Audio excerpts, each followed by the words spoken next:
Christine, and today we're gonna be talking about all the books I've read since we last spoke, which is a lot, and movies and TV, but like mostly books today, which is a change. I've read 8 books since we last spoke, and I'm reading another one. Oh, this is so many books. I'm so proud of myself. It's very exciting. The first book that I have is our January Booksplosion Book of the Month. This month we're working with Disney Book Group, and we read Lore by one of my favorite authors, Alexandra Bracken, and it was great. I want to compare it to the Vampire Diaries because of how great every end to every episode of Vampire Diaries is, where you're like, I have to keep going. That's what the end of every chapter in Lore is like. Lore is just such a compelling, endearing character. The book delves a lot into Greek mythology. It takes place in modern times, and the concept is there's this competition called the Agon. Is it a competition? It's a punishment. The 9 original Greek gods are forced to walk the earth in mortal form for 14 days while they're hunted by the descendants of famous Greek heroes. Any of those descendants, if they kill one of the gods in their mortal form, they ascend and take that god's power and gain immortality. So it's intense. Like, there's a lot of people want to kill people. There's a Hunger Games vibe there, because you can be killed at any moment. The Agon happens every 7 years, and it's always placed in a new city. So this year it's in New York City. Lore resides in New York City. She's about 18, 19 years old. She's lost her entire family to this hunt because they're from one of these bloodlines of an ancient Greek hero, Perseus. Their life, in a way, revolves around the Agon because every 7 years they are part of the hunt. There's all these family politics with the other descendants of other heroes' bloodlines. It's great, and she doesn't want to be a part of it anymore, so she's stepped out of it. But she is approached by a god during the Agon, Athena. Obviously, all these hunters are hunting Athena down during this time when she's mortal so that they can take her powers and become a god. And she comes to Lore and she's like, yo, can you bind your fate to mine, please? And I will do this thing for you if you protect me and keep me alive during these 14 days. We go from there. It's really spunky. It's got like a City of Bones friend group feel. They're working together to accomplish tasks that I can't really say, but it's intense. There's a romance in it. That's the one thing I wanted more of in this book is the romance, but like there's so many intense relationships. I love the way the story's told. The structure has almost a Lost-like feel where we will learn about a part of Lore that triggers a memory. You know how Lost works if you watched Lost. If you haven't watched Lost, you gotta watch Lost. It's amazing.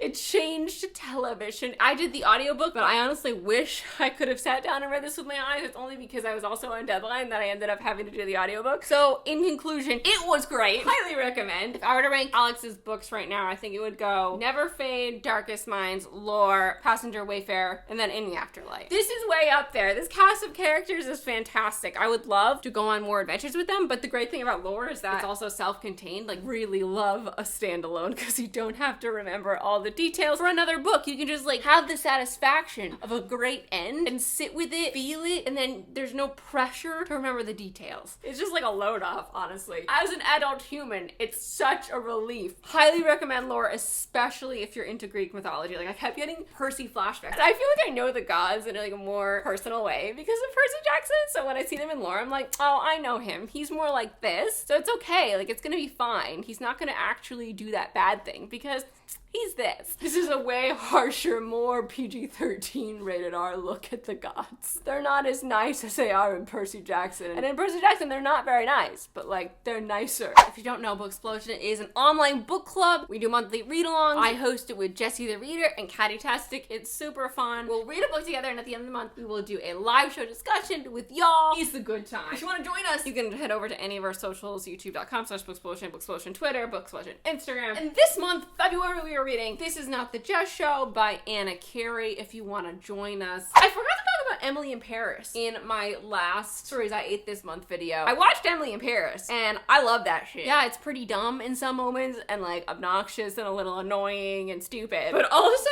I loved it. Like, it's made by Darren Star, who makes Younger, and as soon as I saw his name pop up on like the first couple frames of the first episode, I was like, I'm gonna enjoy this. My favorite aspect is all the romance shit. It's great. I'm addicted to it and I can't wait for more. I know she's annoying sometimes and I know like all this social media stuff is really unrealistic. She'll like take a picture in front of a fountain and be like, oh my god, this is blowing up. Your caption is not that clever, but it's fine. Okay, I'm going along with it because I love watching Emily be in Paris. I miss travel. I like seeing women succeed. I'm having a good time. I love Lily Collins. And I love that French dude that lives in her building and that pot that he never washes with his omelet. I'm a big fan. Emily in Paris, I'm gonna give an A-. I finished Ghosts of the Shadowhunter Academy in November, I think. It was great. I read the last 2 stories finally. Oh, they were so good. There was one with Kit and his now guardians. I don't want to spoil anything, and that was wonderful. I got so many feelings. Oh, the other one was with Ash and Jace. That one was like you have to read it. Burnt a little though. Overall, fantastic novella story bind up. You have to read these stories. Make sure you read them before you go into Chain of Iron. If you didn't read it before you went into Chain of Gold, you didn't know some stuff that was really important about Matthew and Charlotte and just the whole dynamic the last hours builds off of. The foundation is in here. So pick the damn thing up, okay? Pick it up. You could do it. The Undoing. Oh shit. The Undoing. I watched The Undoing in like, what, 2 days? It is a, I believe, mini-series. It was on HBO Max. It was great. It's Nicole Kidman and Hugh Grant. High-tension mystery thriller. Every episode leaves you like, oh my god, oh my god, oh my god. At the end, it leaves you with this nauseous life lesson that you know, but it really drills it home. It was really good, but it really hit home in a couple ways. It just felt a lot of feelings. It's a show you can't really talk much about without spoiling it, so there's been a murder. It was fantabulous. I'm gonna give it an A. Maybe a little anxious. A little too anxious for an A+. Next, I read in holidays. I read this in December amongst the holidays. That's the first time I've read something so timely, in such a timely fashion. I can speak English. It was so fun. This is the first time I think Christina Lauren has done like the whole dash of magic in one of their rom-coms. I had a grand old time with it. It was like the perfect, lighthearted, fun, fly-through-it read that I needed during the stress of the holiday times. The Queen's Gambit! Oh my gosh, I haven't gotten to talk about the Queen's Gambit. It was absolutely excellent. Anna Taylor-Joy is so good at everything I've seen her do. If you haven't watched The Queen's Gambit yet, it's not about the Queen. When I saw the title of this, I thought the Queen of England had some sort of gambit. And then when I saw it was about chess, I thought like the Queen of England had her own personal chess player to play in tournaments to represent England. That's the stupidest thing, but that's what my brain just conjured up. The Queen's Gambit is actually like a chess strategy. Yep, it's about a chess prodigy. We follow her through her life. It's so good! It takes place in the 50s and 60s. Queen's Gambit gets an A+. Like, I could not wait for each episode. John and I would watch like 1 episode a night. I was like, I can't wait for Bellamy to go to bed so we can watch the Queen's Gambit. It's so good. I have to take a second to tell you about Better Together because I also read Better Together for the last time. I did my first pass pages. I've handed it in. It's coming out June 1st. This is my second novel, if you don't know. If you haven't heard me talk about it the 50,000 times I've talked about it in the past year. It's about 2 sisters who have been separated by divorce from a young age. They live on separate coasts, one with their dad, one with their mom, inspired by The Parent Trap, but now they're adults, 19 and 21, and they run into each other unexpectedly, and things unravel from there. It's a rom-com drama. There's family drama, and my favorite, the romance stuff, and it's called Better Together. And there's going to be a special edition from Barnes & Noble. The link is in the description. That version will have Siri on the cover and Jamie on the back, and it will have an extra chapter from Siri's point of view, which will be the epilogue to the epilogue, and it will be signed. All the Barnes & Noble special editions are signed. And all the regular editions have Jamie on the cover. I'm so happy that there will be an edition with Siri on the cover because I love this cover. Like, Jamie's cover is great too, but like this one, no. Pre-orders are so important to authors and to the success of any novel. If you did pre-order or if you're going to pre-order it, I greatly, really appreciate it. Was that English? I'm having a hard time with it today. The links are in the description below. Thank you. And just so you know, just so there's no confusion, because I got a couple questions, this is an ARC. This is a special advanced reader's copy, and that's why it's self-cover and it's unfinished. It's a draft before the draft I just did. I hate knowing that. Like, I changed it a lot in the latest draft, and like, the printed arcs will have the draft before it. There's just some mistakes, typos, and also just things that we worded differently and took out. And I'm just like, oh, this version's out there, but it's fine. I'll get over it. All the regular finished editions will be hardcover. Oh, and the Barnes & Noble special edition is going to have like a different underneath naked book than the Jamie edition, which is also really cool. Very, very excited. The next book I read and finished and absolutely loved it. I already kind of talked about in my what did I talk about this in? I don't even know, but it was phenomenal. It was excellent. Everything. It was amazing. I loved it so much. I did the audiobook. I'm an Audible affiliate. If you want to use my link, you can get your first audiobook for free. That's in the description. The audiobook was so excellent. This book was so good. You have to read it. Everyone's reading it. Like, this is blowing up. I'm seeing it absolutely everywhere. I think I used the word absolutely like 10 times in the last minute. It's so good. I've talked about it so much already. This is enough to know The Invisible Life of Addie LaRue. That's all you have to know to pick it up and fall in love with it and just like go on this amazing journey. It's so beautifully written. It's one of my favorite books ever now. I watched Bombshell. I didn't know what that was going to be about. I just knew it was like some sexual misconduct. I didn't know it was so recent. It takes place in like 2015. Kind of burned. It really did. It was hard to watch. I think we all still have some varying degree of 2015, 2016 PTSD. And it ended pretty abruptly. It was one of those movies that were like a slice of documentary retelling life. It almost felt like it didn't have enough of a resolution to me. I think I'd give it like a B+.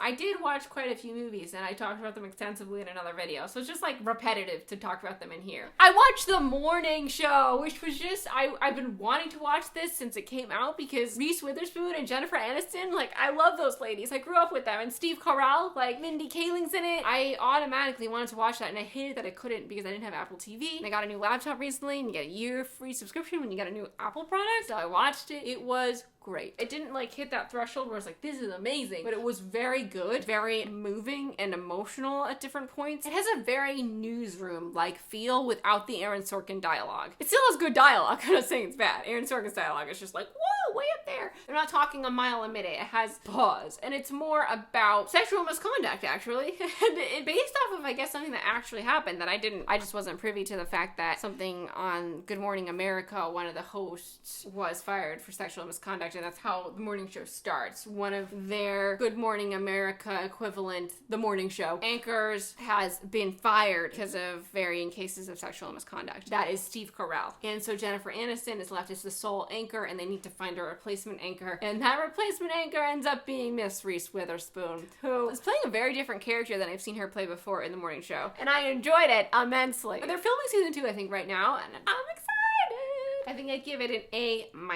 The last book that I finished this month is We Are Inevitable by Gail Forman. This is an arc. This book comes out on June 1st, the same day that my book comes out. It was excellent as I expected it to be. Gail has this gift for writing, for packing so much story, characters, and emotion into so little pages. It's a 234-page book, but it packs such a punch. Our lead character is the son of a couple who owns a bookstore. It's an independent bookstore, and it's not doing well. Business is bad. The overarching story that we're following in the book is them trying to save this bookstore. It's a book that's gonna hit any book lover heart in the feels. It's also a story about addiction. It's a story about grief and loss and hope. As I do with all Gail's books, felt a lot and I really enjoyed it. It just has such a great cast of characters too. Like, our lead character is depressed. He's in a bad place, but there are so many uplifting, colorful, fun characters around him. It's just a super fun dynamic. The dialogue is so witty and punchy and I had a great time. There's this one scene in a bookstore that just like reached into me and turned on the faucet. Like, I was fine and then I was hysterical 10 seconds later because it was just such a perfect, beautiful scene, and it was so short. This is a book that's really going to hit hard with people who love books. Oh my gosh, WandaVision. Have you been watching WandaVision on Disney Plus? I feel like we all have. WandaVision started off so weird that I was almost like, if this is the show, it's interesting and I see it's like cool and I want to know what's happening, but also it's too short, and also I'm not gonna hold on for them to go through every decade for no apparent reason. And then episode 3 just solidified decided how cool this show was, there was no way I was gonna stop watching now. And I was so mad we couldn't binge the rest of the show. This is what annoys me about Disney Plus. A lot of the shows are really short. You paid for a whole first year of Disney Plus for Mandalorian and High School Musical the musical, okay? I'm not going back and watching all the Disney stuff. Some people do that, that's not me. So I paid for those 2 shows and then there was nothing for like another year. Now things are finally starting to roll, but they're only giving us like 30 minutes per week. Like, WandaVision is a show that you want to binge. Maybe you can watch one Mandalorian every week, I don't know. The way that they're dropping them is to keep you on the platform so you can't just like watch something and unsubscribe. I have no patience to wait to binge them.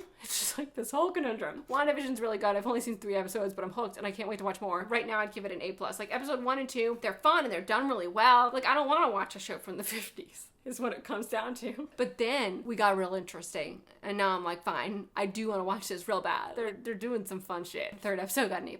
Except that it ended and I was like, what the fuck's the rest? Give it to me now. Oh my gosh, I almost forgot. The last book that I finished this month, The Vanishing Half by Britt Bennett. This was excellent. I did the audiobook and the audiobook was excellent. It's one of those stories that's hard to talk about without kind of spoiling it, because a lot of the emotion and the fun of reading it comes from like not knowing how the story's gonna unravel. But basically there are twins and they end up going their separate ways very early on in life. It's a story about their past and their future. They come from this really small rural town called Mallard, where there is a very light-skinned black community. They both want to get out of Mallard, but they both take very different paths, and they don't see each other for a very long time, and I don't want to spoil any of it. They both have daughters, and the parallels between their lives and their daughters' lives, and the differences are so emotional and hard-hitting and so beautifully written. Like, the story flows like water through time. I really, really enjoyed it. Definitely highly recommend picking it up. If you don't want to sit and read it with your eyes, get the audiobook. Wow, and those, ladies and gentlemen, are all the stars I ate this month. I'd love to know what your favorite thing you've read or watched in the past couple months have been. My name is Christine. I make videos every week. If you want to follow me on Instagram or Twitter, I would really appreciate it. I post more often over there at xteenmay. I am an author. My first book is called Again But Better. The new paperback edition is coming out April 6th. It's going to be pink and have a bonus chapter. And of course, Better Together, my second novel, comes out June 1st, 2021. There's a special edition with Siri on the cover. All the links to pre-order anything are in the description below. I will see you next time. Goodbye!